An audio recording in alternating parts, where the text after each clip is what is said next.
Ladies and gentlemen, please welcome to stage the wonderful, the tallest man in this room right now as we speak, Christopher Riley.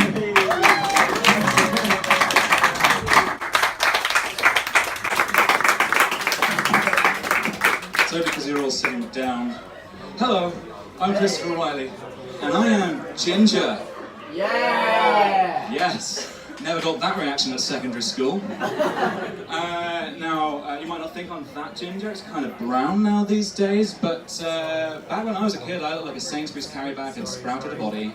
That was it, like a pale, freckled, light-sensitive body. This is not skin that tans, this is very much skin that, if I go out in the sun, I look like someone that's been surprised by opening an oven door. Every time. My colleagues, when I come back from holiday, they never say, "Oh, been away anywhere nice?" No, they say, "Are you okay?" Do always look a little bit flustered. But I'm glad that like a lot of the ginger's kind of been toned down now, because it means that I no longer have nicknames that are entirely from biscuits. That seems to be something we put our children through. Ginger kids call them Hobnob, and so what? Hobnob isn't even a ginger biscuit. Maybe there was something else about my personality that meant that 8-year-olds call me Hobnob all the time. There we are. Now Jaffa Cake, that I can understand, because there's a little bit of orange there, and now it's perfect because I'm brown on the outside, orange on the inside, so that's great. The only one that I think really works as an insult though, ginger nuts. And yeah, secondary school was not fun with ginger nuts being thrown around everywhere. Thankfully though, for me, we live in a world of personal male grooming, which means now they're just nuts. Thank you, Red. Red, are all of your siblings also named after Pokemon games, or is it just... Her name's Red, by the way. Yeah, there we go, that fills in the joke. So, a little bit more about me, because I'm a little bit self-obsessed. I lost 30 pounds in weight last year. Thank you very much. Feels good. I'm now halfway towards my goal of making my Tinder pictures look realistic again. So that's good. Was single for a very long time, about 6 years. So I got to know the apps pretty well. Your Tinders, your Bumbles, your Hinges, your Grinders. Got to know them all very well. Tinder and Bumble, or as I like to call them, no likey, no swipey. They, you joke. They're frankly, it's a little bit impersonal. You just, swipe, yes, no. I really like Hinge. For those of you that don't know what Hinge is, basically you answer 5 questions out of potential hundreds and hundreds of questions about yourself. So someone has to like something about you rather than just your face, which for me worked quite well. So I like that very much, but I think for people of my generation, we can make it even simpler. I don't need 5 questions, I need 2. I would like to know what's on your Spotify Discover Weekly playlist, and I want to know what Hogwarts house you're in. And if the answer to that is Slytherin or what's a Hogwarts house, we're probably not compatible. But I have been seeing someone recently, which is very nice. Thank you for the solitary whoop, it's not right. And she's a vegan, seems to be a running theme tonight. But that's not the first thing that I learnt about her. Contrary to popular belief. No, the first thing I learnt about her was she's also a Hufflepuff, so it works. Yes.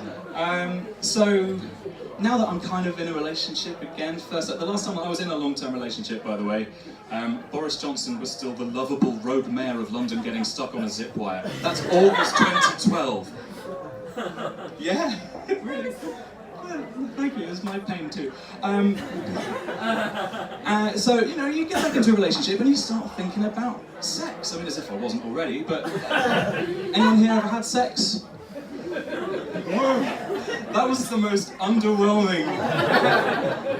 Has anyone here ever had sex when there's been cliched sexy sex music playing in the background? Yes! Now I know the room. That's perfect. You know the kind of thing I'm talking about. Let me set the scene. Maybe you've had a romantic dinner for 2. Maybe there's a couple of bottles of wine laying empty on the sideboard. The lights are low, the candles are lit. You call out another woman's name, but it's okay. Because you say, Alexa. Play Let's Get It On by Marvin Gaye.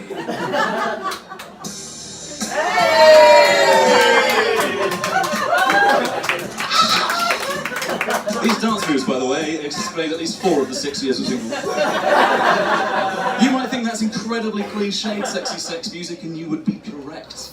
And you might want something a little bit more romantic, perhaps. Maybe you look to the Lord and you say, Alexa, play the Reverend Al Green. This is the kind of stuff. I'm letting it run because it's a great song. Yes? I'm so in love with me? Whatever I want to do.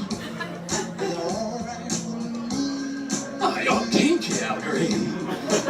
Is it just me, or does the Reverend Al Green become 90% less sexy when you stop calling him the Reverend Al Green and you start calling him Vicar? But there are other things that go into choosing decent sex music. It's not just whether they're cliched or not. But you've got to be careful, because just because something is sort of romantic, smooth jazz with a sexy saxophone doesn't mean it's appropriate. For example, you've got to really think about the time signature. This is a famous piece of music.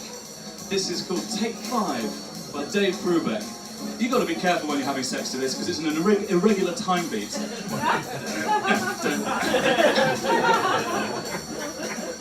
That's covered already, it's fine. This is really inappropriate. You're going to be focusing more on the rhythm of the piece rather than what you're doing to the lady that you're having sex with, or the man. And that could just be distracting, so you could go completely the other way. You could go for something that's highly regimented, like a military march. That's not the right piece. That's the one. Thanks, mate. The main problem with this piece, though, is it is being probably the most underwhelming sex you've ever had in your life. It's a piece called the Liberty Bell March, which was by John Philip Sousa, which was used in Monty Python. And the last thing that your sex partner wants to hear when you're behind them is, and now for something completely different. Sometimes, though, it just comes down to the situation. Maybe you've only got a couple of minutes, maybe you've both got high-powered jobs, and the only opportunity you have your opportunity is before you go to work in the morning. Maybe you've got kids. I dated someone once who had a kid. I've got a tiny little bit of experience. Maybe the only opportunity you have to have sex is in that tiny little window when they're not following you. And maybe you've got to keep one leg on the door, trying to stop the incoming stampede while you try and stampede your cum in. And you've got one leg on the door and you say, Alexa, we don't have time for Al Green, we don't have time for Marvin Gaye. We need something that's only 2 minutes and really represents the tension in the situation. Alexa or John, give us what you got!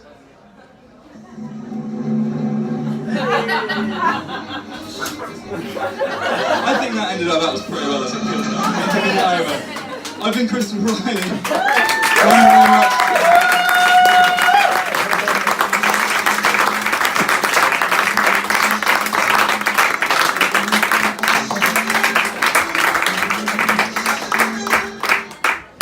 So Chris hasn't actually got an Alexa at home. It's actually just me with my iPad.